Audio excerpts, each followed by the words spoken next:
या पितृ रूप में हम जिनको मानते हैं अपने पूर्वजों को, उनकी आयु बहुत ज्यादा हो चुकी होगी, तो क्या उनकी शक्ति क्षीण हो जाती है, या फिर हमें उनको मानना चाहिए या नहीं मानना चाहिए।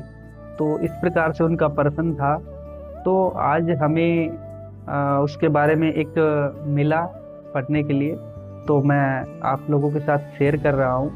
आपके मन में भी कोई अगर इस प्रकार की शंका हो तो शायद उसका निवारण हो सके।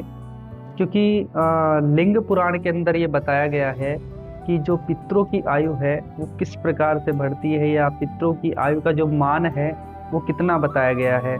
तो पहले लिखा है कि कृष्ण पक्षस्त्व हस्ते श्याम शुक्ल सुपनाय सरवरी त्रिंशद्य मानुषा मासा पितरो मासस्तु च स्मृतः। कि मनुष्यों का जो एक कृष्ण पक्ष होता है, यानी कि प्रतिपदा से लेकर के और अमावस्या तक की जो तिथि होती है 15 दिनों की, और इनको पितरों का एक दिन कहा गया है। और उसी प्रकार से जो शुक्ल पक्ष है, यानी कि प्रतिपदा से और पुनः पूर्णिमा तक का जो तिथि का समय होता है, उसको पितरों की रात के समान बताया गया है। और मनुष्यों के जो 30 महीने का समय है वो पितरों का एक मास के बराबर माना गया है।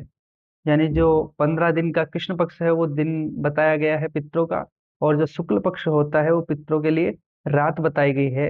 यानी कि जब मनुष्य का 30 महीने बीत जाते हैं, मानव के 30 महीने बीत जाते हैं, तो पितरों का एक मास होता है।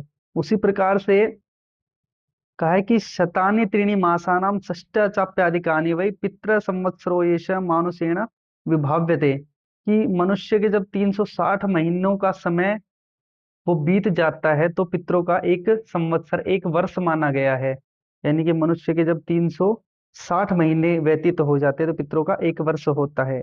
और मानुषेण एवं मानेन वर्षाणाम यच्छतम भवेत पितॄणाम त्रीणि वर्षाणि संख्यातानि है तानि वै।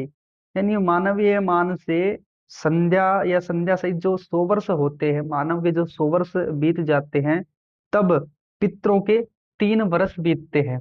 इस प्रकार से अगर हम अंदाजा लगाए, हम गणना करें, तो अगर हमारे जीवन के 100 वर्ष व्यतीत तो हो रहे हैं, तो आप ये मान के चलिए कि जो आपके पितृ हैं उनके 3 वर्ष ही व्यतीत हो रहे हैं।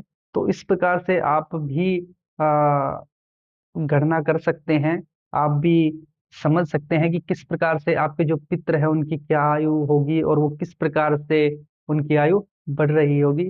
तो जिनको भी इस बारे में शंका थी, शायद उनको इस चर्चा से समाधान मिल सके। जय श्री राधे।